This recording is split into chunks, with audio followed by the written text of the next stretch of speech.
तो दोस्तों एक बार फिर से स्वागत है आप सभी का आपके अपने favourite English learning channel scholar English पर।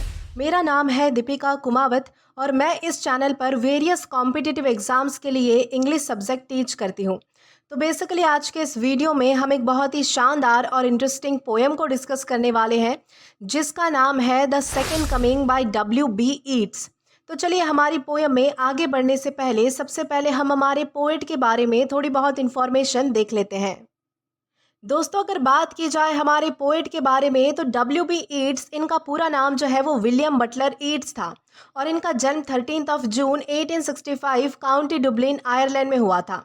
वो एक Irish poet, dramatist, writer and literary critic थे जो कि 20th सेंचुरी के लिटरेचर में फॉरमोस्ट फिगर्स में से एक माने जाते थे। दोस्तों ने 1923 में नोबेल प्राइज इन लिटरेचर भी मिला है।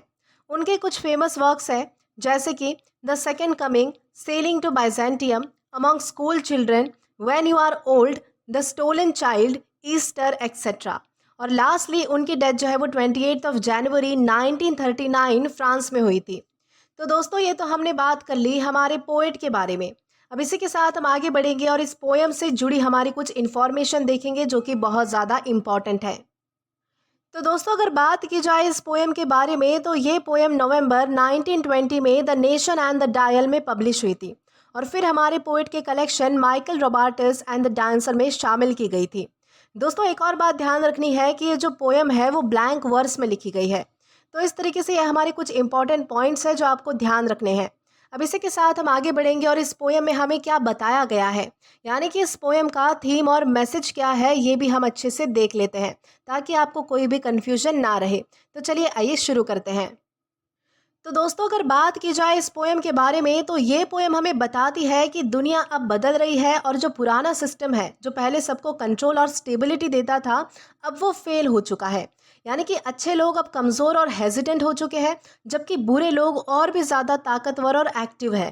पोएम हमें वार्न करती है कि एक नई अनप्रेडिक्टेबल और स्केरी दुनिया आ रही है जो पुरानी ह्यूमैनिटी, पुराने रूल्स और पुरानी स्टेबिलिटी को चैलेंज करेगी। दोस्तों ये एक वार्निंग है कि दुनिया में अब कन्फ्यूजन और डिस्ट्रक्शन डोमिनेट करने लगेगा और ह्यूमैनिटी के लिए नए चैलेंजेस और डेंजर्स आ रहे हैं। तो दोस्तों यही है आज की हमारी इस पोएम का थीम या फिर कहे तो मैसेज। अब इसी के साथ हम आगे बढ़ेंगे और इस पोएम का लाइन टू लाइन एक्सप्लेनेशन देखकर इसे अच्छे से डिटेल में समझने की कोशिश करेंगे। तो चलिए आइए शुरू करते हैं। तो दोस्तों हमारी सबसे पहली लाइन यही आती है, turning and turning in the widening gyre. दोस्तों इस लाइन में हमारे पोएट जो है वो एक इमेज क्रिएट कर रहे हैं जिसमें एक चीज़ कंटिन्यूसली घूम रही है, जैसे कि कोई स्पाइरल हो या फिर वर्लपूल हो। यानी कि टर्निंग का मतलब है घूमना और जायर का मतलब है सर्कुलर पैटर्न में या फिर सर्कुलर स्पाइरल या फिर सर्कुलर मोशन में घूमना, जो धीरे धीरे मतलब कि कोई चीज़ बड़ी हो रही है, यानी कि घूमते घूमते बड़ी हो रही है। दोस्तों वाइडनिंग का मतलब है कि ये जो स्पाइरल है वो और भी बड़ा होता जा रहा है और कंट्रोल के बाहर जा रहा है। ये लाइन दिखाती है कि हिस्ट्री और सोसाइटी का पैटर्न अब स्पाइरल की तरह चल रहा है। पुरानी चीज़ें रिपीट हो रही है लेकिन हर साइकिल में सिचुएशन और भी ज़्यादा खराब होती जा रही है। हमारे पोएट के हिसाब से हिस्ट्री सिर्फ लीनियर नहीं है बल्कि स्पाइरल में चलती है और हर स्पाइरल में पुरानी प्रॉब्लम्स बढ़कर हमारे पास ही वापस आती है। यहाँ पर हिडन मैसेज ये है, यानी कि ये लाइन सजेस्ट करती है कि दुनिया अब प्रेडिक्टेबल नहीं है, पूरा कंट्रोल फेल हो चुका है और सब कुछ घूम रहा है और इंस्टेबिलिटी बहुत ज़्यादा बढ़ चुकी है। तो इसी तरीके से हमारी पहली लाइन में हमें समझाने की कोशिश की गई है। देन इसके बाद है the falcon can not here the Faulkner. दोस्तों यहाँ हमारी जो पोएट है वो एक सिंपल मेटाफर यूज़ करते हैं। दोस्तों फाल्कन जो है वो एक शिकारी बर्ड है और फाल्कनर वो इंसान है जो उस बर्ड को कंट्रोल करता है और गाइड करता है। नॉर्मली क्या होता है कि जो फाल्कन होता है यानी वो जो बर्ड होता है वो फाल्कनर की आवाज़ सुनता है और उसकी गाइडेंस फॉलो करता है। लेकिन अब यहाँ पर क्या बताया गया है कि जो फाल्कन है वो फाल्कनर की आवाज़ ही नहीं सुन रहा। इसका मतलब है कि जो कंट्रोल पहले था अब वो खत्म हो चुका है। कैन नॉट हियर का सिर्फ लिटरली मतलब नहीं है यहाँ पर बल्कि सिम्बॉलिकली भी है। यानी कि यहाँ पर हमारे पोएट कहना चाहते हैं कि लोग, सोसाइटीज़ और सिस्टम्स अपनी बाउंड्रीज इग्नोर कर रहे हैं। दोस्तों ये लाइन दिखाती है कि बहुत ज़्यादा डिस्ट्रक्शन और डिसऑर्डर जो है वो शुरू हो चुका है और लोग या इंस्टीट्यूशन जो पहले ओबीडियंट और स्ट्रक्चर थे यानी कि बिल्कुल सही थे, अब उनका कंट्रोल फेल हो गया है। यानी कि हमारे पोएट हमें ये मैसेज देना चाहते हैं कि दुनिया में अब कंट्रोल और ओबीडियंस का सिस्टम वीक है और हर तरफ इंस्टेबिलिटी और कन्फ्यूजन डोमिनेट कर रही है। तो इस तरीके से यहाँ पर हमें समझाने की कोशिश की गई है। देन इसके बाद है things falling apart the centre can not hold. दोस्तों इस लाइन में हमारे पोएट जो है वो क्लियरली कहते हैं कि सब कुछ ब्रेक डाउन हो रहा है। थिंग्स फॉलिंग अपार्ट का मतलब है कि ऑर्डर, स्टेबिलिटी और सोशल सिस्टम टूट रहे हैं, टूट कर बिखर रहे हैं, गिर रहे हैं। The centre can not hold का मतलब है कि जो फाउंडेशन या फिर जो कोर चीज़ थी सोसाइटी में और स्टेबिलिटी और ऑर्डर मेंटेन जो करती थी, वो अब वीक और कंट्रोल के बाहर हो चुकी है। जैसे कोई बिल्डिंग का अगर बेस वीक हो जाए तो पूरी स्ट्रक्चर जो है वो कोलैप्स कर सकती है, वैसे ही दुनिया का जो सेंटर है अब वो होल्ड ही नहीं कर पा रहा। दोस्तों ये लाइन मॉरल डिके और केओस को हाईलाइट करती है और बताती है कि पुरानी दुनिया अब मतलब कि ख़त्म होने वाली है, यानी कि पुरानी दुनिया का सिस्टम फेल हो गया है। यानी कि यहाँ पर क्या बताया गया है कि अब स्टेबिलिटी का टाइम खत्म हो चुका है और दुनिया हर तरफ मतलब कि डिस्ट्रक्शन और डिसऑर्डर में है। तो इस तरीके से यहाँ पर हमें समझाया गया है। देन है मियर anarchy is लूज्ड upon the world. Anarchy का मतलब है लॉलेसनेस, या फिर जब सोसाइटी में कोई रूल्स या फिर कोई ऑर्डर नहीं बचता है तो उसे हम कहते हैं अनार्की। और मियर अनार्की का मतलब है अनकंट्रोल्ड डिस्ट्रक्शन जो फ्रीली दुनिया में स्प्रेड हो रहा है। लूज्ड का मतलब है रिलीज कर दिया गया या फिर फ्री हो गया। दोस्तों ये लाइन बताती है कि हर जगह अब डिस्ट्रक्शन पूरी दुनिया में डोमिनेट कर रहा है। हमारे पोएट ये दिखाना चाहते हैं कि ह्यूमैनिटी का कंट्रोल अब खत्म हो चुका है और पुरानी सिस्टम फेल हो गई है।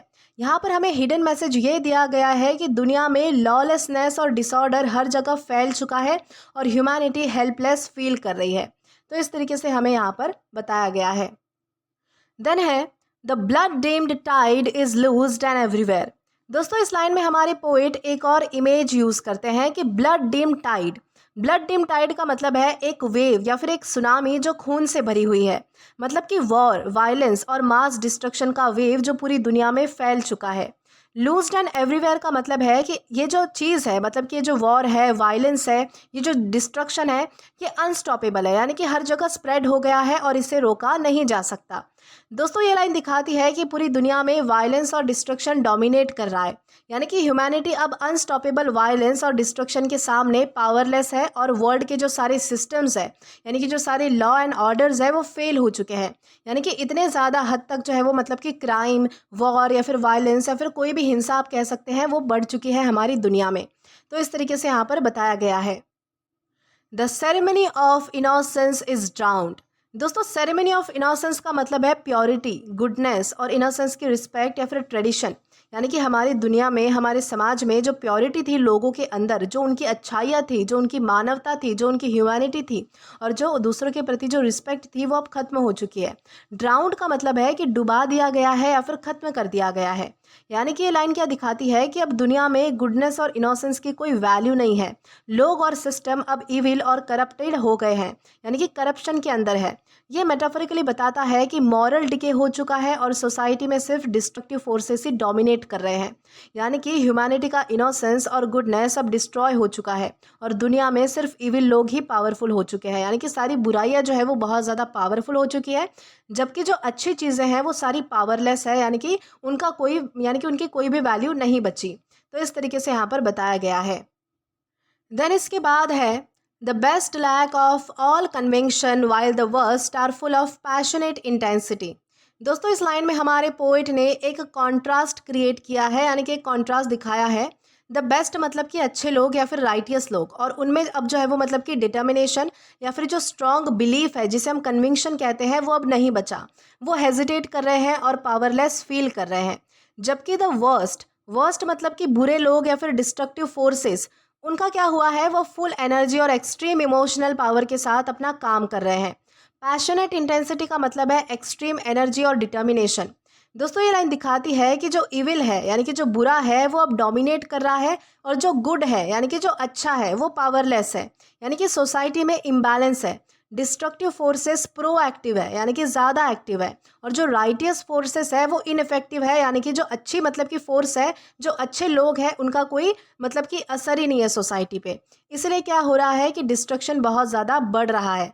यानी कि यहाँ पर कहने का मतलब क्या है कि मतलब हमारे पोइट कहना चाहते हैं कि जो अच्छे लोग हैं, जो अच्छी चीज़ें हैं हमारी सोसाइटी में, वो अब सप्रेस हो रही है, वो दब रही है। जबकि जो बुरी चीज़ें हैं, जो इविल चीज़ें हैं, जो इविल लोग हैं, वो ऊपर उठ रही है, यानी कि बढ़ रही है। तो इस तरीके से यहाँ पर बताया गया है।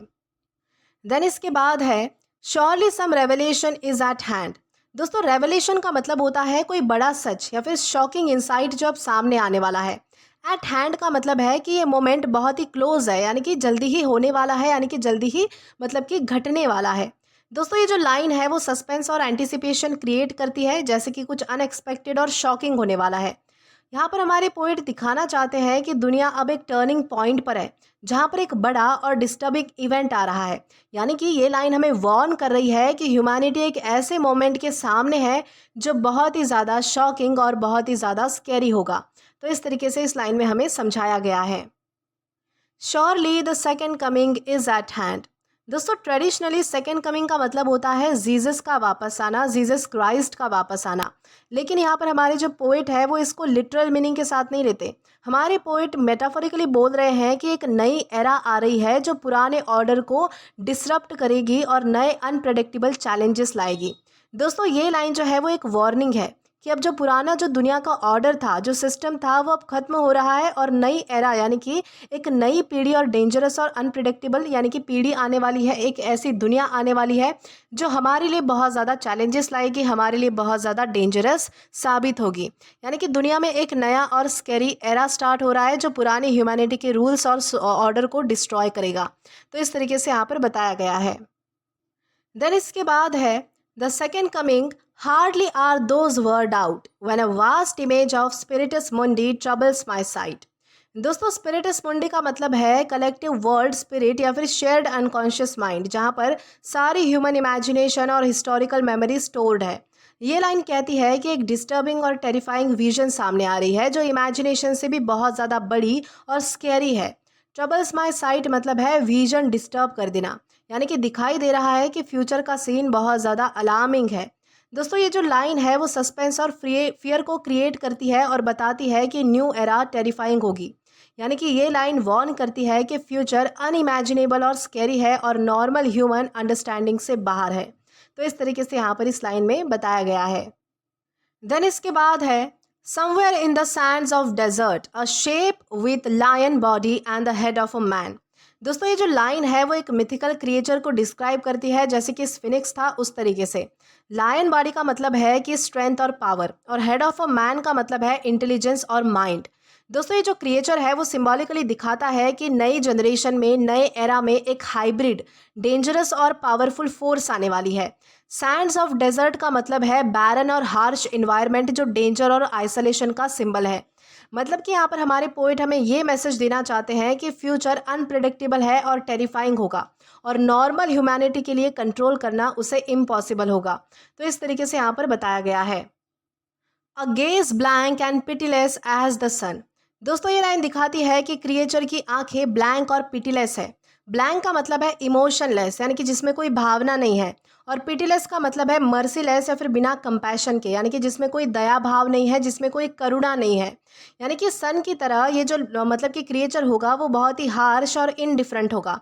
दोस्तों ये लाइन फ्यूचर फोर्स के क्रुएलिटी और इनडिफरेंस को शो करती है। दोस्तों ये जो लाइन है वो हमें ये बताती है कि ये नई पावर ह्यूमैनिटी के लिए इनडिफरेंट और डिस्ट्रक्टिव होगी। यानी कि कोई कंपैशन या फिर कोई भी मर्सी यानी कि किसी भी तरीके का दया भाव करुणा यहाँ पर नहीं होगा। तो इस तरीके से यहाँ पर बताया गया है। is moving its slow thighs while all about it real shadows of the indignant desert birds। यानी कि क्रिएचर जो है वो धीरे धीरे मूव कर रहा है और अनस्टॉपेबल है। इंडिग्नेंट डेजर्ट बर्ड्स का मतलब है छोटी पावर्स या नेचर प्रोटेस्ट कर रही है, लेकिन उनका प्रोटेस्ट जो है वो फ्यूटाइल है, यानी कि निरर्थक है, उनका कुछ असर ही नहीं हो रहा। यानी कि ये लाइन दिखाती है कि कोई भी रेजिस्टेंस इस पावरफुल फोर्स के अगेंस्ट काम ही नहीं करेगी। यानी कि नई एरा अनस्टॉपेबल है और ह्यूमैनिटी हेल्पलेस है। यानी कि ये जो पावर है वो इतनी ज़्यादा डिस्ट्रक्टिव है कि हम चाहे कुछ भी कर ले, यानी कि कोई भी रास्ता आजमा ले, हमारी जो पावर है वो उतनी बड़ी पावर के सामने फेल ही हो जाएगी। और हमारी जो ह्यूमैनिटी है, हमारी जो मानवता है, वो उन सारी चीज़ों के सामने फीकी पड़ जाएगी, क्योंकि वो जो सामने वाली पावर है वो बहुत ज़्यादा डिस्ट्रक्टिव है। और हम जो भी चीज़ें ट्राई करेंगे, चाहे प्रोटेस्ट करेंगे, चाहे उसके खिलाफ जाएंगे, उससे लड़ेंगे, तो हमारी ये जितने भी मतलब कि कोशिशें हैं वो सारी बेकार जाएगी, यानी कि फ्यूटाइल हो जाएगी, व्यर्थ जाएगी। तो इस तरीके से यहाँ पर बताया गया है। देन इसके बाद है the darkness drops again but now I know that 20 centuries of stony sleep were vexed to nightmare by a rocking cradle. Darkness drops again का मतलब है होप का, यानी कि आशा का खत्म हो जाना और डर का वापस आ जाना। और 20 सेंचुरीज ऑफ स्टोनी स्लीप का मतलब है क्रिश्चियनिटी और वेस्टर्न सिविलाइजेशन के 2000 साल का पीसफुल पीरियड। और रॉकिंग क्रैडल मतलब एक नई बर्थ, लेकिन ये जो बर्थ है वो हॉरिफाइंग होगी। तो दोस्तों ये लाइन दिखाती है कि जो पुराना एरा है वो खत्म हो चुका है और जो नया एरा है वो और भी ज़्यादा डिस्ट्रक्टिव और टेरिफाइंग होगा। यानी कि पुराना ऑर्डर खत्म हो चुका है और ह्यूमैनिटी एक टेरिफाइंग एरा के सामने है। इस तरीके से यहाँ पर बताया गया है। देन हमारी लास्ट लाइन आती है, and what rough beast its hour come round at last slouches towards Bethlehem to be born. Rough beast का मतलब है स्केरी और dangerous force. Slouches towards Bethlehem का मतलब है कि यहाँ पर जीसस क्राइस्ट के बर्थ का रेफरेंस दिया गया है, लेकिन यहाँ पर उल्टा है, यहाँ पर इविल डिस्ट्रक्टिव फोर्स का बर्थ दिखाया गया है। दोस्तों ये जो लाइन है वो फाइनल वार्निंग है कि ये जो फ्यूचर का एरा है वो बहुत ही ज़्यादा टेरिफाइंग और बहुत ज़्यादा डिस्ट्रक्टिव होगा। यानी कि ह्यूमैनिटी अब अनसर्टन और डेंजरस टाइम्स में है और पुराना ऑर्डर खत्म हो चुका है, यही हमारी इस लाइन में बताया गया है।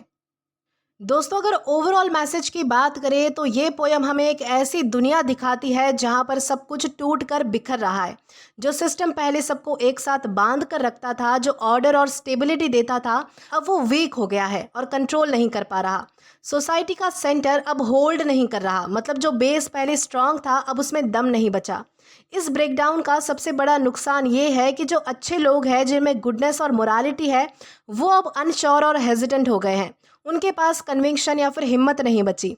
और वहीं दूसरी तरफ जो बुरे लोग हैं जिनमें डिस्ट्रक्शन और इविल पावर भरा है वो पूरी एनर्जी और इंटेंसिटी के साथ एक्टिव हो चुके हैं।